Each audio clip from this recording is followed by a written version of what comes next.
Robert-Sampierre, dit Malouk. Amis, je vous propose deux ou trois textes issus donc, de mes deux recueils publiés par les éditions Poitissé, basés à Montrouge.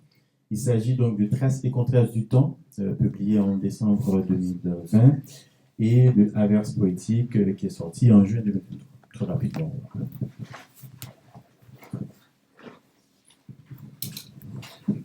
Alors, donc, dans le premier recueil, je vais vous lire Marche machinale et Passion fauve. Et dans le second recueil, ce sera Un dessin dangereux.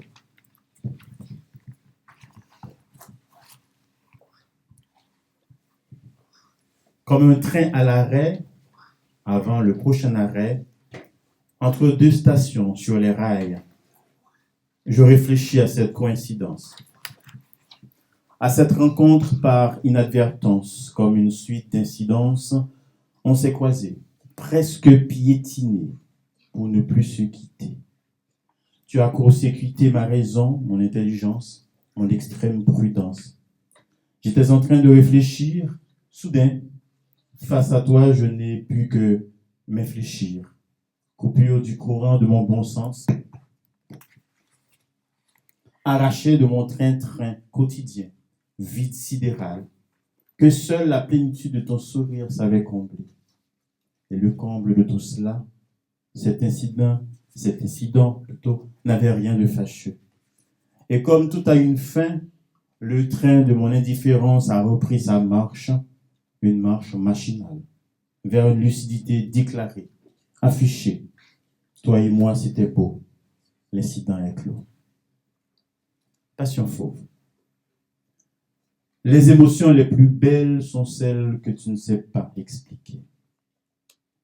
Une belle dimension poétique d'une pensée philosophique, une passion fauve, qui accule jusqu'à sa tanière, ce triangle attrayant et inversé face auquel on est renversé, un avalé de la vallée, le magma froid de l'indifférence se mue en larve combustible et surchauffée, turbulinant d'un volcan en éruption, déferlement d'envie et de pulsion. Bien. Alors, et pour finir, Dessin dangereux. Il me semble que c'est un texte que, voilà, je vous ai déjà proposé, mais j'ai un attachement particulier à ce texte, parce que c'est comme un cri de cœur, un cri de révolte quelque part. Vous comprenez? Un dessin dangereux ou parsemé de dangers. Ça, on connaît de tous les temps. Mais un dessin griffonné, accompli ou juste réalisé, ne devrait être dangereux pour personne. Laissez cet homme avancer dans l'exercice de ses fonctions. N'empêchez pas cette femme d'accomplir son geste prométhéen au quotidien. Laissez-les donc payer leur capitation à la société, leur contribution par l'enseignement et la transmission à la génération montante, espoir de demain. La décapitation est et doit rester un mot suranné, rejeté dans l'histoire, là où il a sa place.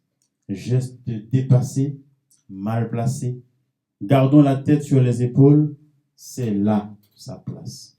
Gardons les yeux fixés sur l'avenir, c'est notre destination. Personne ne doit être empêché d'y accéder.